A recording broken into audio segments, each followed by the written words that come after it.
बिस्मिल्लाहिर्रहमानिर्रहीम, अस्सलाम वालेकुम। आप देख रहे हैं प्रोग्राम न्यूज़ फीड। मैं हूं मुर्तज़ा डार। प्रोग्राम में आज बात करेंगे इमरान खान साहब की जवाब जो जमा कराया गया था इस्लामाबाद हाई कोर्ट के अंदर, जिस जवाब में उन्होंने ये कहा कि जज साहिबा के हवाले से मेरा इंटेंट नहीं था कि मैं इस किस्म की कोई स्टेटमेंट देता।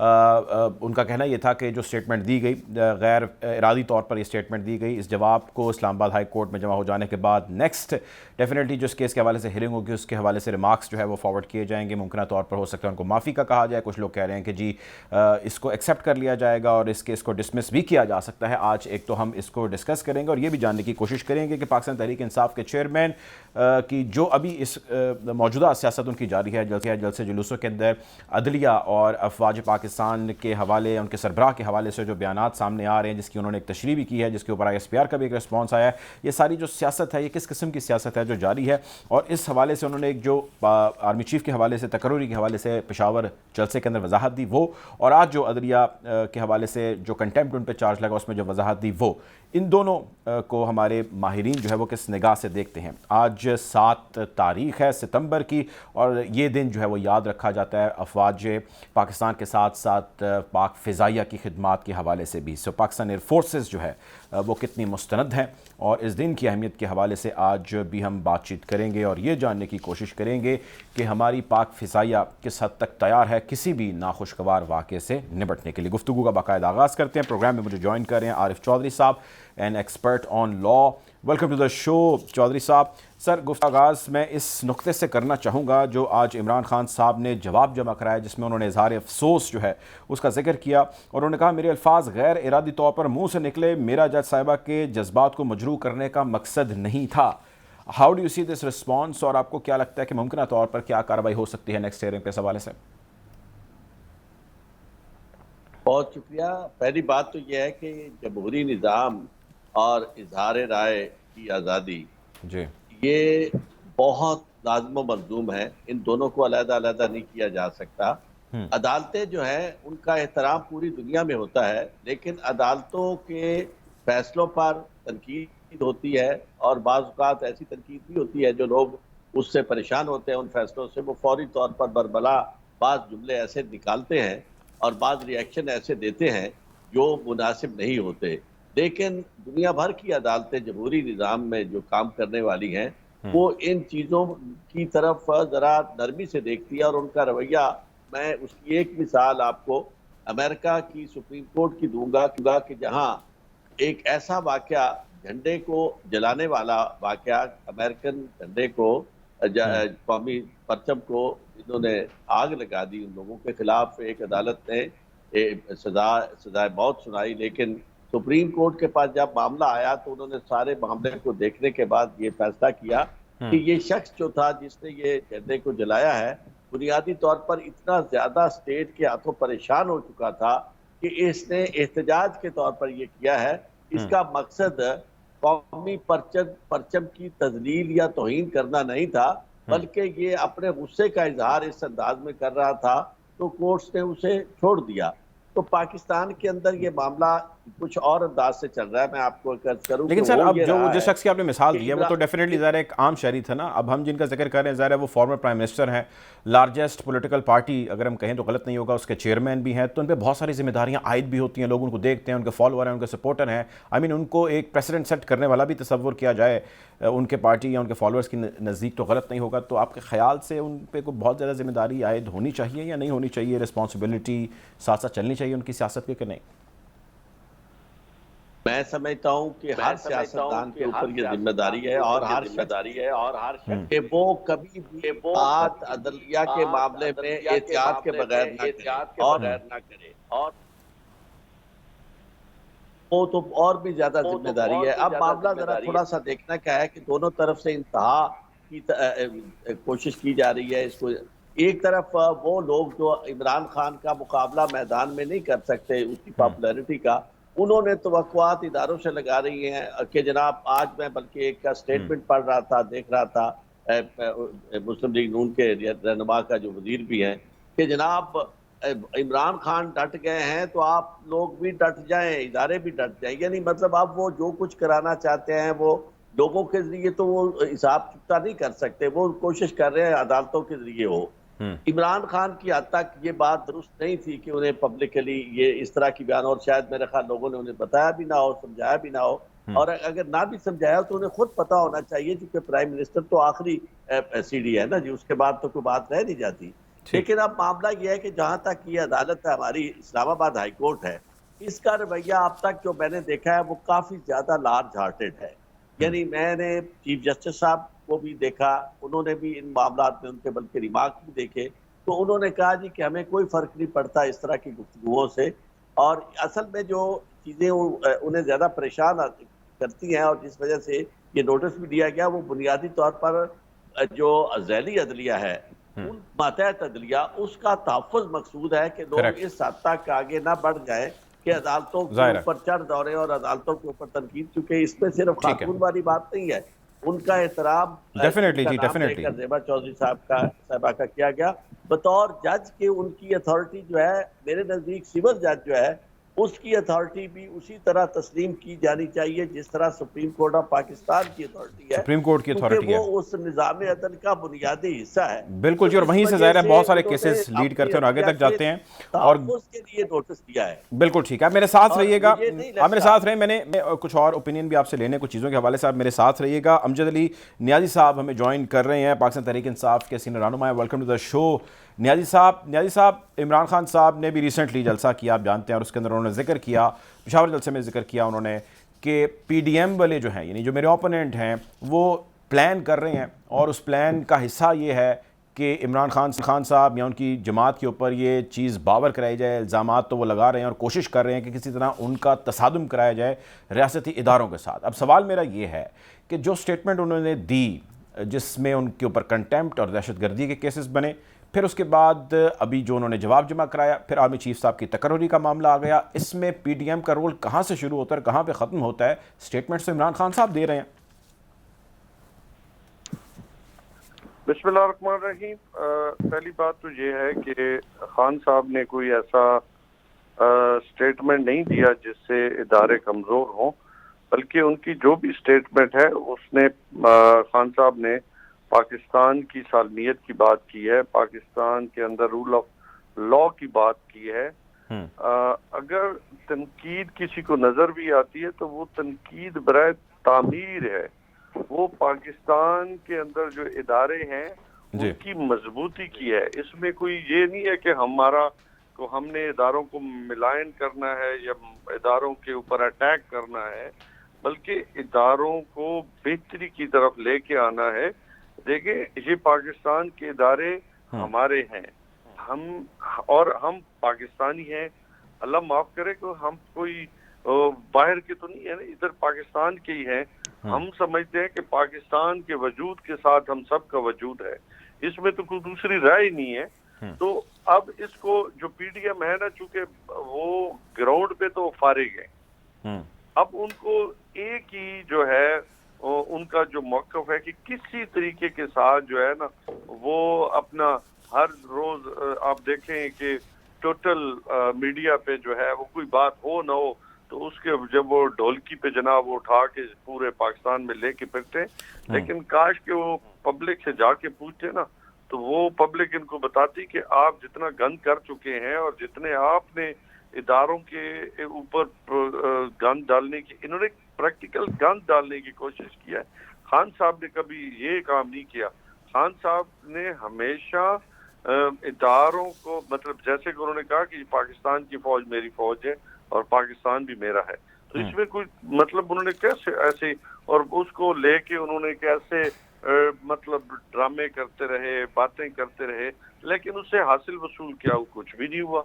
आप पाकिस्तान के लोगों से पूछें कौन सी ऐसी गैर कानूनी बात कर दी है जिसके ऊपर जो है ये शोरा होगा करते हैं। और इनके अगर अपने बयानात उठा के देखें, चाहे खुरम दस्तगीर हो, जावेद लतीफ हो, अपना ख्वाजा आसिफ हो, इनके मियाँ साहब शरीफ से जो अभी दवाई लेने गए वापस नहीं है, मियाँ शहबाज शरीफ हो, इन सब के अगर बयानात उठा के देखें तो आपको नजर आ जाएगा कि अच्छा, अब मेरी सुने, आज जो जवाब जमा कराया उन्होंने खान साहब, उसमें वो ये कहते हैं कि मुझे इज़हार अफसोस है उन्होंने किया और लिखा कि जी मेरे अल्फाज गैर इरादी तौर पर मुंह से निकले, मेरा जज साहिबा के जज्बात मजरूह करने का मकसद नहीं था। जवाब में कहा कि अदालत को यकीन दहानी कराता हूँ कि आइंदा ऐसे मामलात में इंतहाई एहतियात से काम लूँगा, तो कभी ऐसा बयान दिया ना मुस्तकबिल में दूंगा जो किसी अदालती ज़ेर इल्तवाम मुकदमे पर असरअंदाज हो। सवाल ये है कि पीटीएम को तो चलें आपके ओपोनेंट हैं, आप उनको क्रिटिसाइज़ कर सकते हैं, अब ये जो कहा गया और उस पर जो रिस्पॉन्स जमा कराया गया,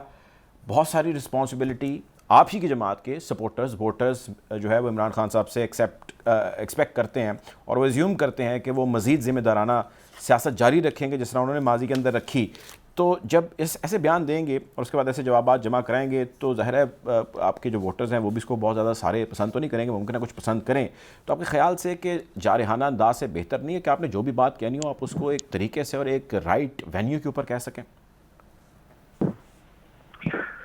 तो अगर देखिए खान साहब के जो जवाब है वो भी वेल मैनर्ड है, उसमें कोई ऐसी उन्होंने बात नहीं की जिससे कहा जाए कि उन्होंने कोई सर उन्होंने इजहार अफसोस किया ना आज, वो कह रहे हैं कि जी इजहार अफसोस करता हूँ और आइंदा ऐसे अल्फाज से गुरेज करूँगा, यानी कुछ गलत तो किया था जिसके ऊपर इजहार अफसोस किया ना उन्होंने। सर हम तो इदारों को जो है वो मजबूत करना चाहते हैं और हमारा कोई शौरी या लाशौरी जो है वो ऐसा काम नहीं है जिसमें हम चाहते हो कि जी इदारे डिग्रेड हो और इदारों की जो कारकर्दगी है वो नीचे आए या उन पे कोई हमारा प्रेशर डालना महसूस नहीं। तो ये उन्होंने क्लियर कट और कैटेगोरिकली जो है अपनी स्टेटमेंट जमा करा दी है अदालत के सामने और इंशाल्लाह हमें पूरी उम्मीद है कि अदालत भी मामले को नज़ाकत को समझते ही इसको तूल देने से गुरेज करेंगे। अच्छा, आप मेरे साथ रहिएगा। ज़ाहिर है अदालती मामला वो गुरेज करेगी कि नहीं, ज़ाहिर है उसके पास डिवाइन पावर्स हैं अदालतों के पास हमारी, और अदालतें डेफिनेटली बेहतर समझती हैं कि उन्होंने इसको सारे लीगल मामले को किस लीगल जो है स्पेस या पेस तक लेकर चलना है। मेरे साथ रहिएगा। आरिफ चौधरी साहब से मैं जानना चाहता हूँ, सर जवाब तो जमा करा दिया गया, अब आप कानून के हवाले से हमें बताइएगा, कानून इस हवाले से क्या कहता है? इसके अंदर माफ़ी का वर्ड या आंसर या माफ़ी चलें डायरेक्टली नहीं मांगी गई, आपके ख्याल से माफ़ी का कहा जा सकता है या इसको एक्सेप्ट करके जो है वो डिसमिस किया जा सकता है, क्या होगा? देखिए मैं आपको एक अर्ज करूं कि वो बड़ा जबरदस्त शेर है अल्लामा इकबाल का कि अल्फाज के पेचों में उलझते नहीं दाना, गव्वास को मतलब है सदफ से के गौर से। तो खान साहब ने जो बयान दाखिल किया है उसमें मैं ये समझता हूँ कि जो मकसद था अदलिया का, आला अदलिया का, कि वो अपनी जो मातहत अदलिया है उसका भी तहफ़्फ़ुज़ करे और इस तरह के सियासी रहनुमा को, इस कैलिबर के सियासी रहनुमा को कम अज़ कम ये तंबीह की जाए कि वो अदलिया के ऊपर इस तरह की गुफ्तगू करने से बाज रहें, क्योंकि ये गुफ्तगू करनी नहीं चाहिए कि आप अगरचे कानूनी तौर पर मैं ये देखूँ इसे ज़्यादातर लोग आउट ऑफ प्रोपोर्शन ब्लॉक करने की कोशिश कर रहे हैं। जुमला सिर्फ इतना उनका था जो काबिले मुज़म्मत कहना चाहिए या काबिले कदर नहीं था, वो था जो उनका नाम लेकर उन्होंने कहा जी कि उन्होंने जो किया है हम उनके खिलाफ कार्रवाई, बंदा कानूनी कार्रवाई का उन्होंने जिक्र किया है। सिर्फ उससे जो है तासुब जो है मिलता है। आप देखें कोर्ट जो है जब फैसला करती है तो वो किसी कंटेमनर के अलेज्ड कंटेमनर जो है उसके एटीट्यूड को देखती है। अगर उसके साबके लायके सारे में ये बात मौजूद हो कि वो अदलिया की तज़हीक या तौहीन कर रहा हो और उसकी उस तसलसल में कोई इस तरह का बयान आए तो फिर तो अदालत ये समझती है कि ये क्रिमिनल कंटेमनर है। लेकिन इस तरह की सिचुएशन में कि जब उनके फैसले, मोहतरमा जो जज साहबा थी, उनका फैसला भी एक गैर मामूली फैसला था। नॉर्मली ऐसा नहीं होता कि जुडिशल रिमांड पर भेजे गए किसी शख्स को आप फिजिकल रिमांड दोबारा दें और उसके नतीजे में कुछ मौका मिल गया उन लोगों को जिनकी जेर हिरासत था कि उसके ऊपर तशद्दुद किया, और उस तशद्दुद की जिस तरह की फुटेज उनके सामने आई, तस्वीरें आई, उससे इंसान ब्लो अप हो जाता है, तकलीफ में आ जाता है। और तकलीफ में ये इसी तरह है जिस तरह मरीज जो है अगर वो अपने डॉक्टर के सामने यानी बहुत ज्यादा तकलीफ में कोई बड़ी बात कह देता है, बुरी बात कह देता है, या वकील के साथ हमारे क्लाइंट्स जो है बाज़ औक़ात जब वो बड़ी परेशानी में होते हैं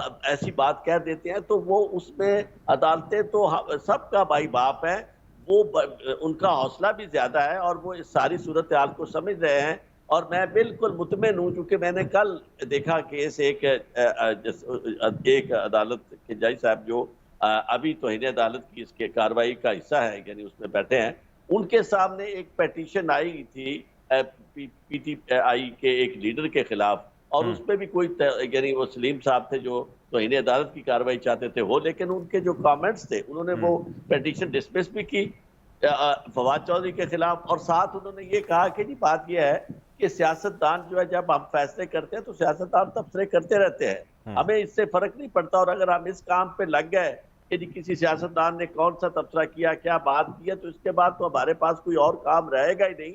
उन्होंने हवाला दिया, उन्होंने कहा जी शाम को बैठ जाते हैं लोग टेलीविजन पे, मुख्तलिफ गुफ्तगू होती है। तो मैं ये समझता हूँ कि इस पे ज्यादा सियासत जो है ना वो करने की भी कोशिश नहीं होनी चाहिए। वो लोग जो इसके जरिए अदालतों को, वो भी मैं समझता हूँ कि अदालतों को इस्तेमाल करना चाहते हैं कि खान साहब जो है वो यानी नायल डिक्लेयर हो जाए तौहीन अदालत की वजह से। तो इस तरह ये ख्वाहिशात पे तो अदालतें नहीं चलती। फैसला यकीनन वही होगा जो जिसमें अदलिया की इज्जत भी बहुत जाहिर है पहले भी है और कायम रहेगी, और दूसरा यह है कि टोटल यानी क्योस भी क्रिएट नहीं होगा। इस तरह के लीडर को अगर वो समझ जाए बात और उसका तक बात पहुंच जाए तो ये काफी है, चूंकि अवामुन नास जो है वो उनको ये बातें समझाना मुश्किल है। तो मैं ये समझता हूँ क्या क्योटिक सिचुएशन जो है उससे अवॉइड किया जाएगा। ठीक है नियाजी साहब, सर ये फरमाएं, अब जो ज़ाहिर है जहाँ पे ये गुफ्तगू हुई वो जलसे थे, और इन जलसों का जो प्राइम ऑब्जेक्टिव या मकसद है जो हम सुनते हैं वो है जनरल इलेक्शन फौरी तौर पे अनाउंस होने चाहिए। अब जनरल इलेक्शन फौरी अनाउंस होने में सबसे बड़ी इमरान खान साहब के नज़दीक रुकावट जो है वो हुकूमत है वफाक के अंदर जो बैठी है, और इलेक्शन कमीशन उस तरह सपोर्ट नहीं कर रहा जिस तरह उसको करना चाहिए। लेकिन ये एक रास्ता या एक ऑप्शन है। दूसरी ये है कि आपके पास प्रोविंशियल गवर्नमेंट्स हैं, आप चाहें तो उनको डिसॉल्व करें और आप इस रास्ते से इस चीज़ को अप्रोच कीजिए। तो आपने अपनी जो आपकी सूबाई हुकूमतें हैं उनको डिसॉल्व किए जाने के हवाले से कभी वजाहत नहीं दी, कभी बताया नहीं, कभी इस रास्ते को ऑप्ट नहीं किया। वाई? बड़ा आपने टेक्निकल सवाल किया। देखिए, जनरल इलेक्शन का मतलब है तमाम प्रोविंशियल और फेडरल गवर्नमेंट, और जब फेडरल गवर्नमेंट इस नतीजे में देखे आप सूबाई कराना चाहते हैं तो वाई आपको नेशनल असेंबली क्यों नहीं कराना चाहते? तो ये एक नैरेटिव बिल्ड करने की कोशिश कर रहे हैं। हम तो कह रहे हैं कि आए सिट टुगेदर और इसके ऊपर एक नेगोशिएशंस कर लेते हैं, और होंगी क्या, हम सिर्फ इलेक्शन नहीं चाहते, हम साफ और शफाफ इलेक्शन चाहते हैं। और पाकिस्तान में हम एक ऐसा सिस्टम के लिए स्ट्रगल कर रहे हैं जो पाकिस्तानियत पे मुश्तमिल हो। यानी कि अगर आपने इकोनॉमी को बूस्ट करना है तो हम वो पॉलिसीज लेके आए जिसमें आपकी डॉक्यूमेंटेड पॉलिसी हो, उसके अलावा आपकी जो इकोनॉमी है वो सावरन हो, क्योंकि जब मुल्क को आप सावरन तभी हो सकता है कि जब तक आप मुल्क के अंदर जो है वो अपनी इकोनॉमी को जो है पैरों पे, और वो पॉलिसी जो मुल्क के मुफाद में वो लेके आए। ऐसा नहीं है कि आप खाली आके मुंतखब होके आप बैठ जाएं और पॉलिसी वो चेहरे बदलते रहें और निजाम न बदले। हमारा स्ट्रगल निजाम के लिए है, और इसके लिए हम आखिरी हद तक जाएंगे। कोशिश है कि पाकिस्तान अल्हम्दुलिल्लाह जिस मकसद के लिए हासिल किया गया था उस मकसद को हम पूरा कर सकें। ठीक है जी, बहुत शुक्रिया। हमारे साथ मौजूद थे अमजद खान नियाजी साहब, पाकिस्तान तहरीक इंसाफ के सीनियर रहनुमा। आरिफ चौधरी साहब ने हमें प्रोग्राम में ज्वाइन किया, माहिर कानून है। आप दोनों में बहुत शुक्रिया। प्रोग्राम में वक्त हो जाता है एक ब्रेक का, ब्रेक की जाने बढ़ेंगे, ब्रेक से वापस आएंगे। पाक फ़िज़ाइया की खिदमत पाकिस्तान के लिए जो आज तक रही हैं, इस हवाले से भी आज के दिन की मुनासबत के हवाले से बात करेंगे। Take a break.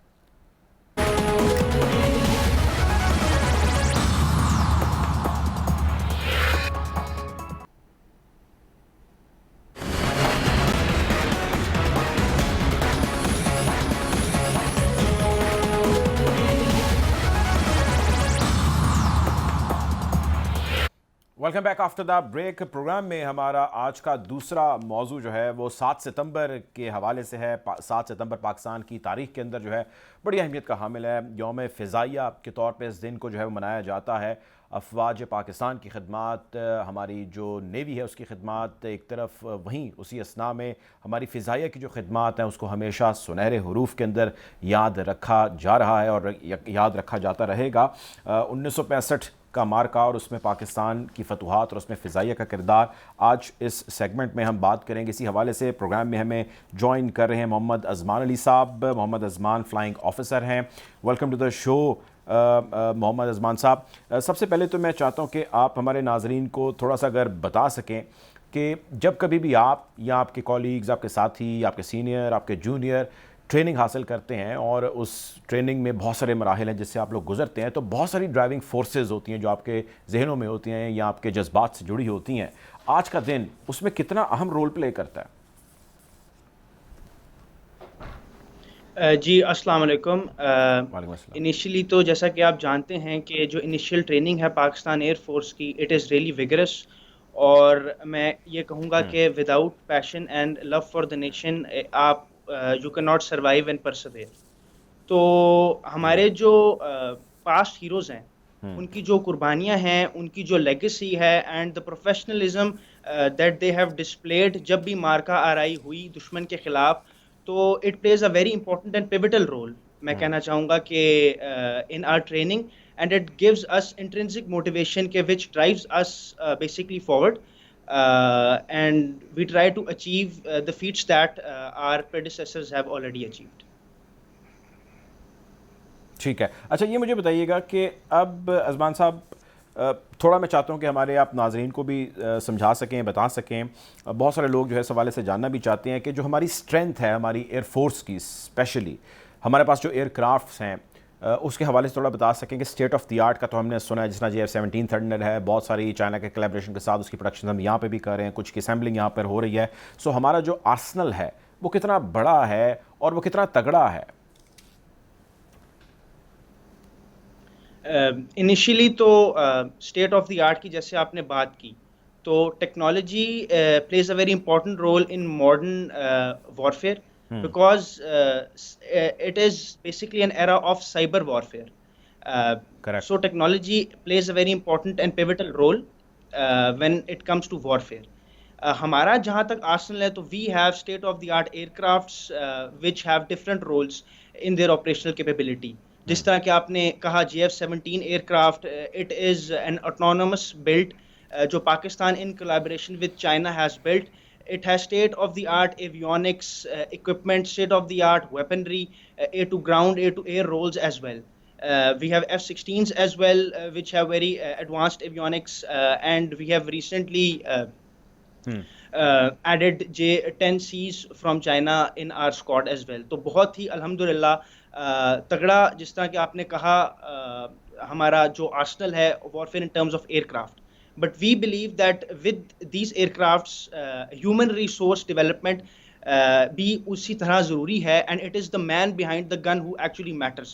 तो solid training पे Air Force यकीन रखती है, and alhamdulillah I think the performance that we have shown in the past year since our independence depicts the same. ठीक है, अच्छा ये बताएं अजमान साहब कि जो अब आपकी ट्रेनिंग है उसमें बहुत सारी चीज़ें शामिल हैं, और उसके बाद ज़ाहिर है आप लोग अपनी अपनी जो भी लाइन है या जो भी आपकी स्पेशलाइजेशन है उसको कैरी करते हैं. फॉर एग्जांपल जिस तरह फाइटर पायलट है, जो हम अज्यूम करते हैं एज एन ऑब्जर्वर या सिटीज़न ऑफ पाकिस्तानी, वो हम ये समझते हैं कि हर एयरफोर्स में जाने वाला फाइटर पायलट बनना चाहता है. लेकिन इसके साथ साथ और बहुत सारे रोल्स होते हैं. लाइक फॉर एग्जांपल मुझे याद है पिछले साल इन्हीं दिनों में जो है मैं कलर कहार गया, और वहाँ पे आपका जो कमांडो SSU गालबन है, जो कमांडो ट्रेनिंग का वहाँ पर पूरा एक आपका सिस्टम मौजूद है. तो हमारे नाजरीन को अगर आप बता सकें कि किन किन लेयर्स में और किन किन स्पेशलाइजेशंस में या किन किन डोमेन्स में जो है आपकी फोर्स के जो लोग हैं वो परफॉर्म कर रहे हैं. पाकिस्तान एयरफोर्स की expertise is specified into branches. जैसा कि आपने कहा, everybody who joins the air force wants to be a fighter pilot, but as an institution Pakistan air force can work in collaboration of all the branches, and synergy is required for optimum output.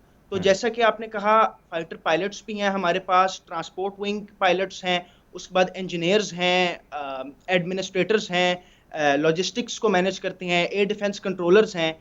इन सब की काविशें जब मिल जाती हैं तो Pakistan air force का जो result है वो अमली जामा इन कोशिशों से वो पहनाया जाता है. जैसा कि आपने जिक्र किया SSW is a special service wing which is basically responsible for specialised security as well as basically it is for security purposes.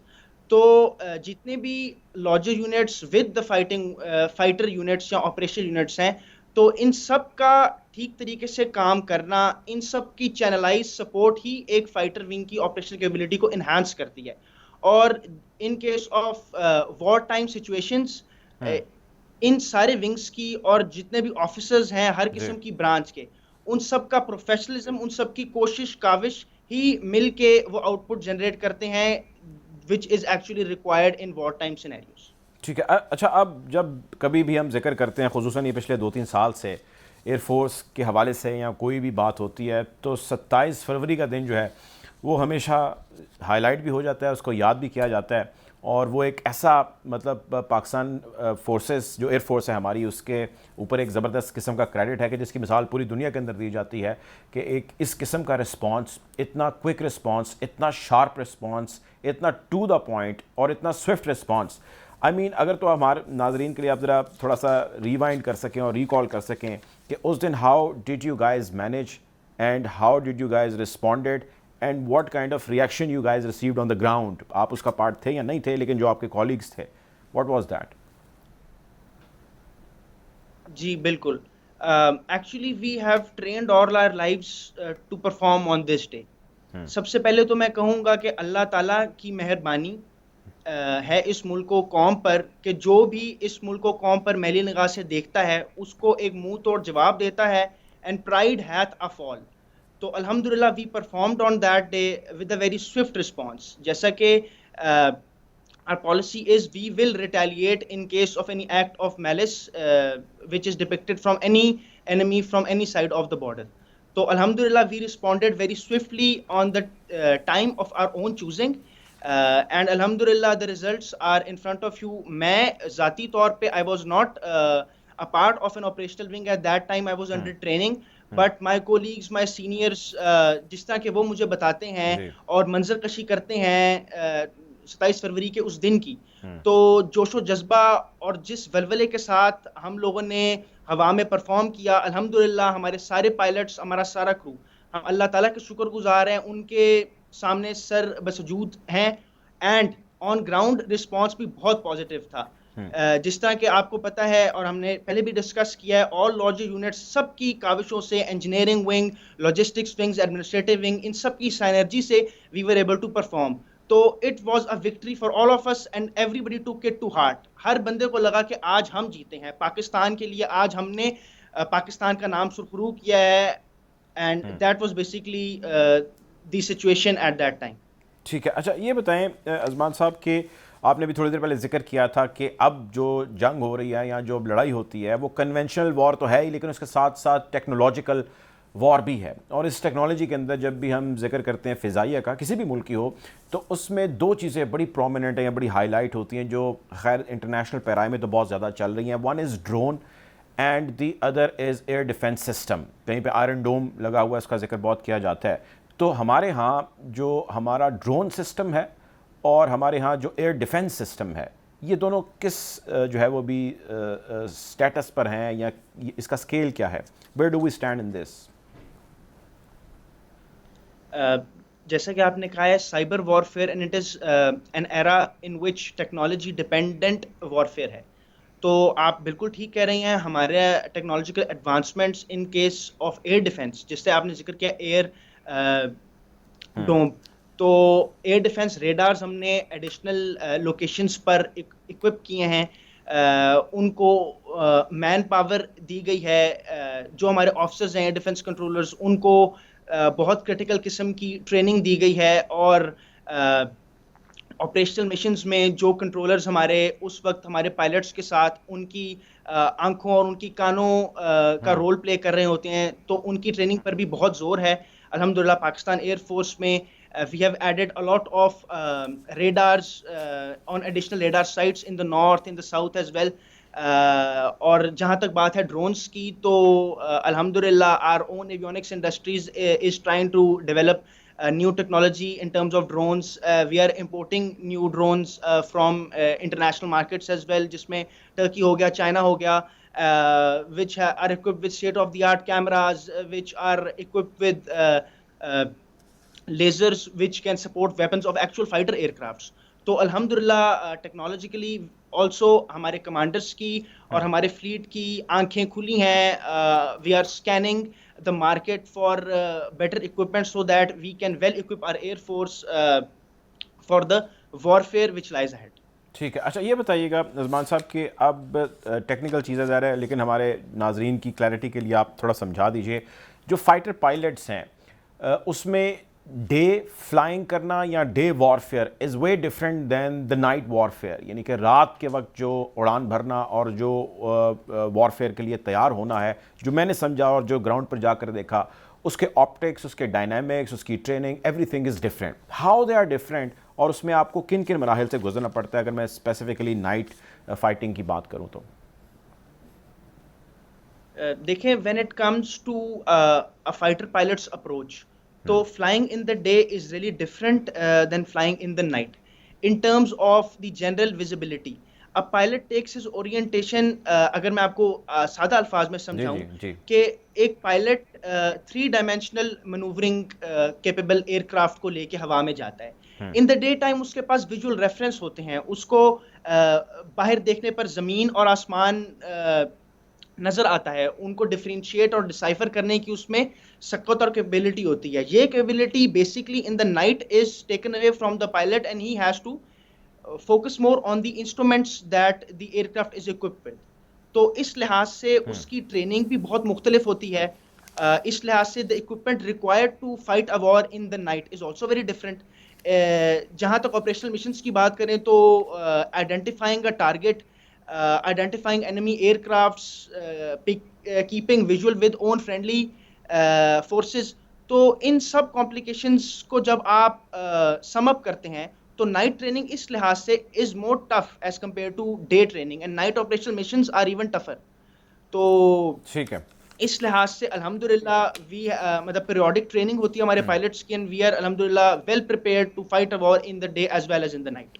In the day as well as in the night. बहुत शुक्रिया जी, हमें join किया था मोहम्मद अजमान साहब ने. Flying Akhtar हैं, आपने वक्त निकाला, बहुत शुक्रिया आपका. आज का दिन 7 सितंबर यकीनी तौर पे अफवाज पाकिस्तान, हमारी नेवी के साथ साथ ये जो दिन है वो बिलखसूस पाक फ़िज़ाइया के लिए जो है हमेशा बड़ी अहमियत का हामिल रहा है, और इसको यूँ ही याद रखा जाएगा. 1965 के मार्के के बाद से लेकर टिल डेट हमारी जो अफवाज हैं जितनी भी हैं उनमें खुसूसी तौर पे पाक फ़िज़ाइया का जो रोल है बड़ी अहमियत का हामिल और बहुत अप्रिशिएट किए जाने के लायक है. अब तक के लिए इतना ही. हालात हाज़रा से आपको यूँ ही आगाह रखेंगे. अपना ख्याल रखिए. अल्लाह हाफ़िज़.